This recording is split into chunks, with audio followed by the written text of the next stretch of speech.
అందరికీ నమస్తే. ఈరోజు మనం ఫుడ్ కలర్ వాడకుండా సహజంగా రంగుతో వచ్చే రవ్వ కేసరి ఎలా తయారు చేయాలో చూద్దాం. మన ఇంట్లో పండగలప్పుడు ప్రసాదంగా చేసే రవ్వ కేసరి ఇది పిల్లలకు, పెద్దలకు అందరికీ నచ్చే స్వీట్. ఈ వీడియో చివరి వరకు చూసి మీరు కూడా మీ ఇంట్లో తప్పకుండా ట్రై చేయండి. ఇప్పుడు ముందుగా ఒక ప్యాన్ తీసుకోండి. ప్యాన్లో తగినంత నెయ్యి వేసుకోండి.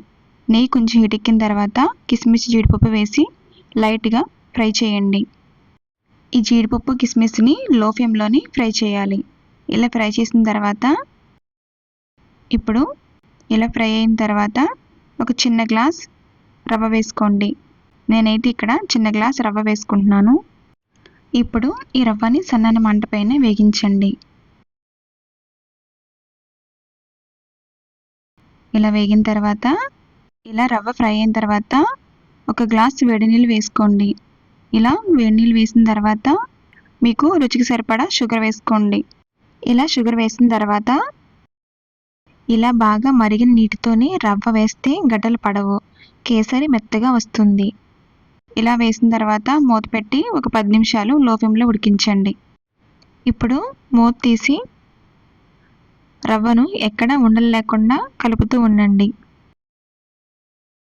ఇలా మంట తగ్గించి లో ఫ్లేమ్లోనే ఉండలు లేకుండా కలుపుతూ ఉండండి. ఇప్పుడు యాలకులు వేసుకోండి. యాలకులు వేసిన తర్వాత మీకు అవసరమైతే నెయ్యి కూడా వేసుకోండి. నేనైతే 1 టేబుల్ స్పూన్ నెయ్యి వేసుకుంటున్నాను. ఇలా 10 నిమిషాలు రవ్వ దగ్గర పడే వరకు ఉడికించాలి. నేనైతే 2 టీ స్పూన్ నెయ్యి వేసుకుంటున్నాను. మీకు నెయ్యి ఎంత కావాలో అంత వేసుకోండి. మంట తగ్గించి లో ఫ్లేమ్లోనే ఇలాగా కలుపుతూ ఉండాలి, ఎక్కడ ఉండలు లేకుండాని. ఇలా ఫుడ్ కలర్ లేకుండా రవ్వ కేసరి తయారైంది. మీరు మీ ఇంట్లో ఒకసారి ట్రై చేసి చూసేయండి. రుచి ఎలా ఉందో కామెంట్లో చెప్పండి. ఇలాంటి simple healthy home style recipe కోసం మా ఛానల్ని వెంటనే సబ్స్క్రైబ్ చేయండి.